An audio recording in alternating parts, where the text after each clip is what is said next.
Hola amigos, un gusto estar nuevamente frente a ustedes.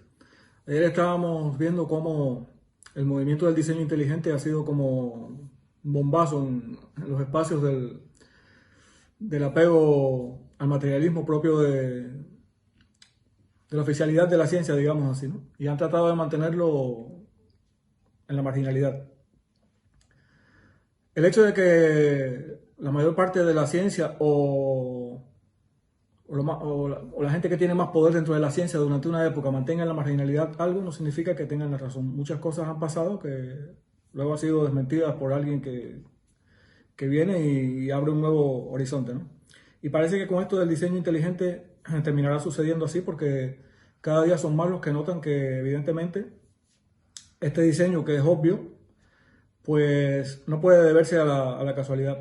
Richard Dawkins, cuando le dicen que si no se da cuenta que está poniendo todo en manos del azar, hace como que se ofende y dice, no, no todo está en manos del azar, porque la naturaleza es sabia.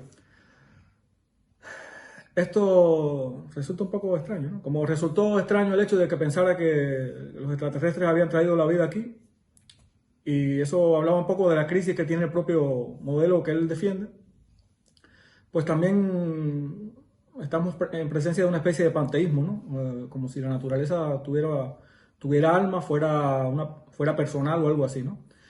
Y lo que sucede es que como tantas veces hemos visto, pues no pueden permitir que un pie divino cruce la puerta, ¿no? Y hablábamos ayer de máquinas moleculares, de muchas cosas al interior de la célula, pero no solamente ocurre en estos espacios microscópicos, sino que hay órganos como tal en los seres vivos que no pueden ser explicados de forma que se fueran ensamblando a lo largo de largos procesos, ¿no? Valga la redundancia. Se habla del ojo, se habla de la coagulación de la sangre, pero es que eso está a todos los niveles y en todos los estamentos naturales. Eh, digamos que el diseño se aprecia en todos los sentidos. Incluso yo que soy pintor, por ejemplo, que me interesan las leyes de la armonía, de la proporción, de la belleza, bueno, pues todo el universo está diseñado con medidas matemáticas exactas, según la divina proporción, la regla de oro. Encontramos esto en la formación de nubes, en tantas cosas, e incluso en seres pequeñísimos, en caracolas, en la disposición de los órganos del ser humano, en fin, a todos los niveles. Y entonces decir que esto se produjo por azar o decir que la naturaleza es sabia, verdaderamente no es serio, ¿no? Ahora, pudiéramos decir, bueno, pero estos señores que sostienen esto son grandes profesores de Oxford, de no sé de aquí, de Cambridge, de no sé. Vamos a ver. En la naturaleza se da un mecanismo que correctamente señalado por Darwin, que es la selección natural. O sea, que dentro de una misma especie, debido a las adaptaciones al medio ambiente, a los cambios, a la influencia del medio ambiente, pues las especies van desarrollando nuevos caracteres. Por ejemplo, el pico de un ave puede que se haga más grueso, o el plumaje, o lo que sea, en función de su interacción con el medio ambiente, de cómo vaya cambiando el medio ambiente. Pero todo esto, lo que se ha verificado realmente, se da dentro de familias, dentro de las mismas familias. Lo que nunca se ha visto, ni el registro fósil mantiene o da datos, es de esto que se nos ha vendido, esta idea fantástica que se nos ha vendido de que un pez puede ser transformado en un hombre, ¿no? Esto, si vamos a sus orígenes, en realidad tiene orígenes mitológicos, sumerios, de por allá. Y, y bueno, dentro de los griegos también hubo este tipo de disquisiciones, ¿no? Pero, ¿qué es lo que han hecho estas personas? Pues este mecanismo de selección natural que se llama microevolución, o sea, es una evolución que se da naturalmente dentro de las mismas especies, pues lo han extrapolado a todo y explican todo así. Y bueno, esto se da como una verdad tácita, ¿no? ¿Qué pasa? Que ir contra esto, como ya les había explicado ayer, es ser creacionista, es ser religioso. Y les decía que no era cierto, porque había gnósticos, había personas que creían en la panspermia, en los extraterrestres y todo eso, que daban como explicación, pero que sí estaban pensando que había un diseñador. Si hay un diseño, hay un diseñador. Ahora, el hecho de que sean cristianos los que estén planteando algo hace que lo que estén diciendo sea un fanatismo loco que no tiene ningún sentido. Ya les explicaba que en el siglo XVI, a partir del siglo XVI, se dio la revolución científica, en la cual se estableció el método científico. O sea, se dejó de un lado la idea dogmática que venía de Aristóteles de que como por ejemplo, esto es un ejemplo que pongo, de que como el círculo es la forma perfecta, pues entonces los cuerpos celestes debían moverse de forma circular. Sin embargo, Kepler, Tycho, a partir del trabajo de Tycho, pero con la observación también, Kepler se dio cuenta que en realidad se movían elípticamente. Y a partir de esto y de otros, Bacon, en fin, les aconsejo que investiguen porque es apasionante. Se empezó a ver que en realidad el dato tomado del natural tenía que ir por encima, la evidencia tenía que ir por encima de la suposición filosófica.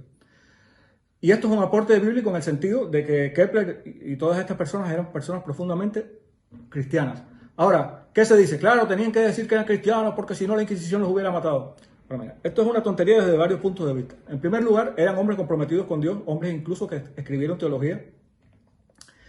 En segundo lugar, perfectamente la ciencia moderna pudo surgir en China, en cualquier otro lugar. Sin embargo, ¿por qué surgió en Occidente? Bueno, porque el cristianismo daba las bases. La Biblia hablaba de que la misma naturaleza habla de la gloria de Dios y de mirar la naturaleza como un espejo de las obras de Dios. El mismo Pablo dice que el hombre no tiene ningún motivo para no creer mirando las maravillas de la creación. Si vemos el mundo científico de hoy, no hay cristianos que estén en los lugares más encumbrados de la ciencia. ¿Y qué pasa? ¿Los está persiguiendo alguna inquisición? No, la inquisición que los persigue es la inquisición de los neodarwinistas, que difícilmente consigan que se les financie un proyecto o algo si no dicen que lo que Darwin dijo es la verdad. Pero, por ejemplo, de 1901 al año 2000, el 60% de los premios Nobel de ciencia son cristianos. ¿Dónde está la Inquisición ahí? Es interesante, ¿no? Como les decía, esto del diseño está a todos los niveles. Y por ejemplo, el modelo estándar de la cosmología es el modelo del Big Bang. Y es de Georges Lemaitre, un sacerdote católico. O sea, un hombre que intentó tomar todo lo que se había hecho solamente a nivel de fórmulas por Einstein y otros científicos y decidió aplicarlo un poco al Génesis bíblico y miren lo que nos dio, que en realidad hay un origen, el universo tiene un punto de inicio, bueno, esta gran explosión, ¿no? Entonces vemos que el hecho de ser cristiano no significa para nada que uno tenga que estar necesariamente equivocado en sus ideas acerca de la ciencia, porque ya vemos que la ciencia le debe muchísimo al cristianismo. Entonces, ¿cuál es la posición del cristianismo con respecto a la evolución? Pues miren, les diré algo. Una gran parte de los cristianos aceptan la evolución, pero aceptan la microevolución, porque es lo que ha sido observado. Ahora, supongamos que la macroevolución un día se descubra. Pues les cuento que eso no afecta en nada la visión cristiana, porque hablaría de la evolución de las especies y hablaría en el plano material, hablaría en el plano biológico. Y esta idea, 1000 y pico de años antes de Darwin, ya Agustín de Hipona lo había dicho, que Dios había creado ciertas potencias que podían irse desarrollando.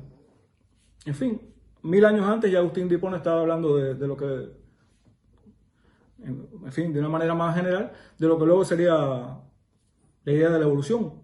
Y también la evolución viene de los griegos, o sea, es una idea muy antigua. Entonces, ¿qué sucede? Que el Génesis, como les había dicho, es interpretado de dos formas. Los creacionistas de la Tierra joven, que piensan que es muy reciente la edad de la Tierra, y los creacionistas de la Tierra antigua, que al final están más cercanos a lo que dice la ciencia y la lógica misma. ¿Por qué? Porque el libro de Génesis nos va hablando precisamente de que Dios lleva un proceso para hacer todas las cosas, y hay personas que son los creacionistas de la Tierra joven que interpretan los días del Génesis literalmente como días de 24 horas. Sin embargo, hasta el cuarto día Dios no crea el sol. Entonces no tiene mucho sentido pensar que eran días de 24 horas, sino que se está hablando de largos periodos de tiempo. Se le llama día, pero en realidad pueden ser largos periodos de tiempo y creemos que eso es lo que ha sucedido. Y así lo ha mantenido la Iglesia, ya les digo, desde San Agustín. Y pues sencillamente eso. Incluso hay teorías que dicen que, por ejemplo, Dios insufló el espíritu en los neandertales, que ya eran hombres. Y a partir de ahí, estos son teorías solamente, ¿verdad? Y a partir de ahí, pues ya se deslinda lo que es un ser humano de lo que no lo es.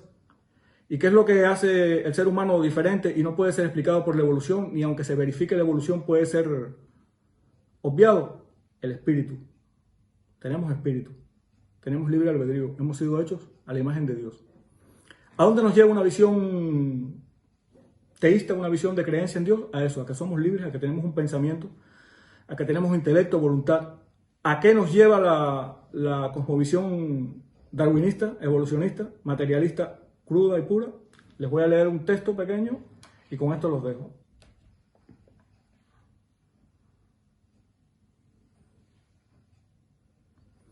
Es un texto de Anthony Cashmore, que es un célebre biólogo contemporáneo. Dice: la realidad es que nosotros no tenemos más libre albedrío que el de una mosca o una bacteria. En realidad no tenemos más libre albedrío que el de un terrón de azúcar. Como sistemas vivos no somos nada más que una bolsa de productos químicos. Concluyo hoy como lo hice ayer. Dos cosmovisiones. No somos más que una bolsa de productos químicos. Todo lo que conocemos como amor, emociones, familia, todo esto no es más que una ilusión. O somos seres racionales hechos a la imagen de un Dios que diseñó matemáticamente el cosmos. Que Dios les bendiga.